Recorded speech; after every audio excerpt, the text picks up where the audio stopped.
Hello friends, welcome back to my channel. இன்னைக்கு வீட்டில் இருக்கக்கூடியதான ஒரு சில பொருட்களை வச்சு நம்ம ஒரு ஸ்வீட் ஐட்டம் பண்ண போகிறோம். அதுவும் சவுத் இந்தியாவில் ரொம்ப ஃபேமஸான ஒரு ஸ்வீட் தான் நம்ம பண்ண போகிறோம். வாங்க வீடியோக்குள்ளே போய் என்ன அப்படிங்கிறத நம்ம பார்த்துடலாம்.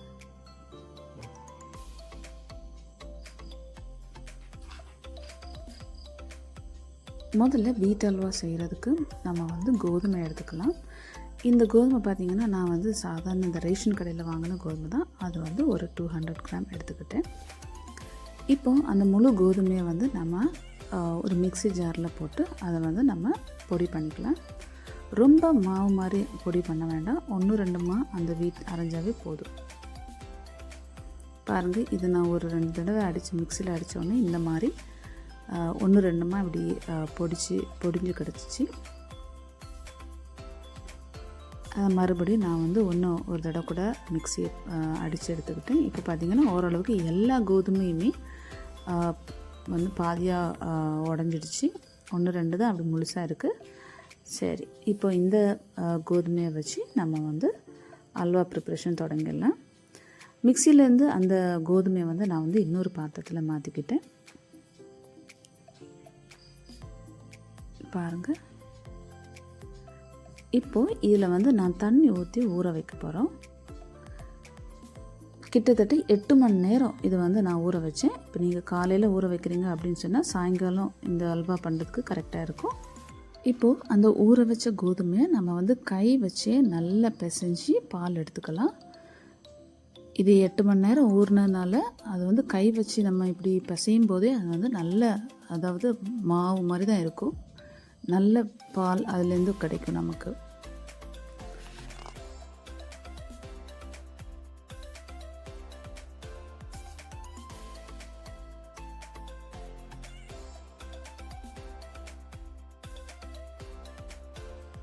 இப்போ நல்லா பிசைஞ்சதுக்கப்புறமா நம்ம கிடைச்ச அந்த பாலை வடிகட்டி வேறொரு பாத்திரத்தில் அந்த பாலை நம்ம எடுத்து வச்சுக்கலாம்.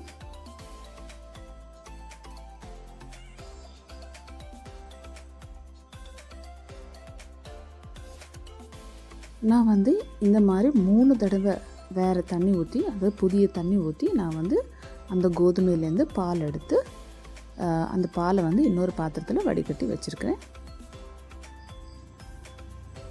ஒவ்வொரு தடவையும் நம்ம பால் எடுக்கும்போது வடிகட்டணுன்னா அப்போ தான் அந்த கோதுமையில் உள்ள அந்த சக்கை மாதிரி இருக்கு இல்லையா, அது அந்த வேஸ்டெல்லாம் அந்த பாலில் வராமல் இருக்கும். அதுக்காக தான் நம்ம ஒவ்வொரு தடவை எடுக்கும்போது நீங்கள் வடிகட்டி அந்த பால் எடுத்துக்கோங்க.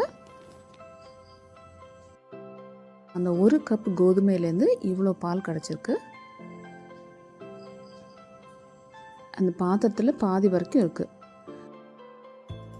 இந்த பால்லேருந்து நான் கொஞ்சத்தை எடுத்து இன்னொரு பாட்டிலில் ஊற்றி வச்சுருக்கேன். அப்போ தான் நமக்கு பால் எப்படி பிரிஞ்சு வருது அப்படிங்கிறத காட்ட முடியும். பாருங்கள், இப்போ நான் இவ்வளோ பால் இருக்குது, ஆனால் இது பிரிஞ்சு வந்துடும். அதை நான் கொஞ்சம் நேரம் அதை அப்படியே நம்ம விட்டுறலாம். இது அந்த வேஸ்ட் கோதுமை, இதை ஒன்றுமே பண்ண முடியாது, அதை அப்படியே விட்டுடலாம். பட் உங்களுக்காக வீடியோவில் காட்டுங்கிறதுக்காக காட்டுறேன். எவ்வளோ பிழிஞ்சு பால் எடுக்க முடியுமோ அவ்வளோ பால் நீங்கள் எடுத்துக்கோங்க. பாருங்கள், இப்போ கிட்டத்தட்ட ஒரு பாட்டிலில் நமக்கு இவ்வளோ திக்கான பால் தான் இருக்குது. இது எடுத்து தான் நம்ம அல்வா பண்ண போகிறோம். மீதி உள்ள தண்ணி, அந்த மேலே இருக்கிற அந்த தண்ணியாக இருக்கிற பாத்தை நம்ம தூர ஊற்றிடலாம்.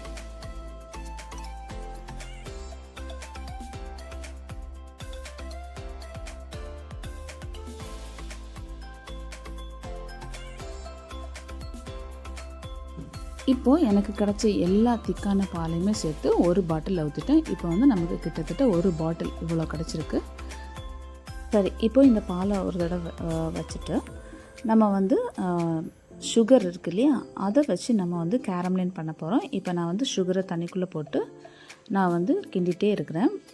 எனக்கு கையில் கேமரா இருந்தனால தான் நான் சுகர் போடுறதோ இல்லை பேன் அடுப்பில் வைக்கிறதோ இதெல்லாம் வீடியோவில் காட்ட முடியல.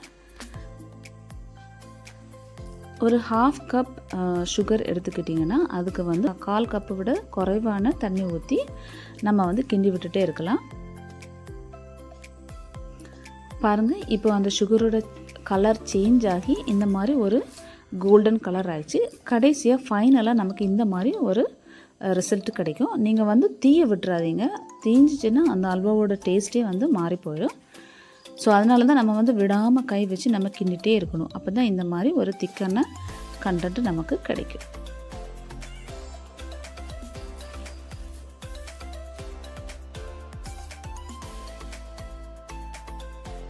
இப்போது நம்ம கிட்ட இருக்கிற அந்த கோதுமை பாலை வந்து ஒரு தடவை மிக்ஸ் பண்ணி விட்டுக்கோங்க.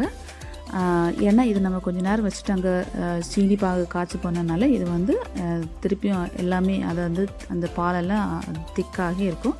ஸோ அதை ஒரு ஸ்பூன் வச்சு நம்ம கிண்டி விட்டுட்டு அப்புறமா இதை வந்து நம்ம அடுப்பில் ஊற்றணும். அது வந்து நான் வீடியோ பண்ணும்போது ஒரு கையில் எனக்கு ஃபோன் இருந்தனால பண்ண முடியல.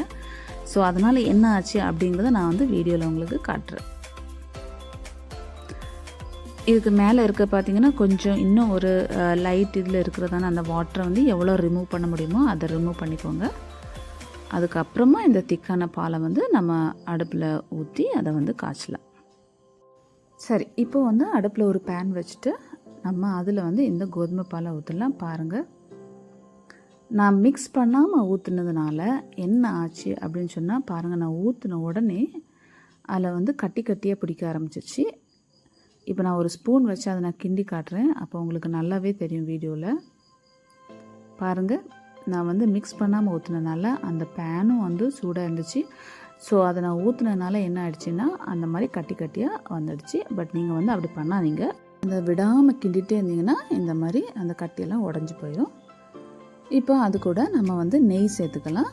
திருப்பியும் மறுபடியும் நம்ம வந்து அந்த பாலை வந்து மிக்ஸ் பண்ணிக்கிட்டே இருக்கலாம். பாருங்கள், இப்போ நான் என்ன பண்ணியிருக்கேன்னா, நம்ம கேரமலைன் பண்ணி வச்சுருந்தேன்ல அந்த சுகர், அதையும் இதில் ஆட் பண்ணிட்டேன். அதனால தான் இந்த மாதிரி கலர் கிடச்சிருக்கு நமக்கு. இப்போ மறுபடியும் கீ ஊற்றி அதை நம்ம வந்து கிண்டிகிட்டே இருக்கலாம்.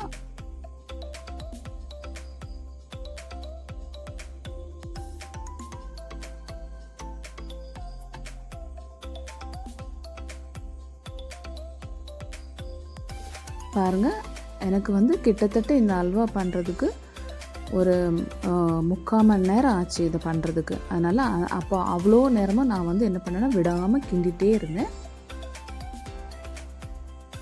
அப்போ தான் நமக்கு வந்து கட்டியாக இல்லாமல் கட்டி பிடிக்காமல் அந்த அல்வா வந்து நமக்கு நல்ல சூப்பராக கிடைக்கும். இப்போது நம்ம அந்த அல்வா பார்த்திங்கன்னா அந்த பேனோட ஒட்டாமல் இருக்கிற அளவுக்கு நம்ம வந்து தேவையான அளவு கீ ஊற்றி நம்ம வந்து கிண்டி எடுத்துக்கலாம். ஓரளவுக்கு இப்போ எல்லாம் வெந்து வந்துடுச்சு. நமக்கு ஸ்டவ்வை ஆஃப் பண்ணிவிட்டு நம்ம வந்து முந்திரியை வறுத்து எடுத்துக்கலாம். அந்த வறுத்த முந்திரியை வந்து நம்ம இந்த அல்வா கூட சேர்த்துட்டு நம்ம சர்வ் பண்ணி இதை வந்து சாப்பிட்டுக்கலாம். நீங்கள் வந்து நம்பவே மாட்டீங்க, இது வந்து ரேஷன் கடையில் வாங்கின கோதுமையை வச்சு செஞ்ச அல்வான்னு. அவ்வளோ டேஸ்ட்டாக இருக்கும். அதே மாதிரி ரொம்ப சாஃப்டாகவும் இருக்கும்.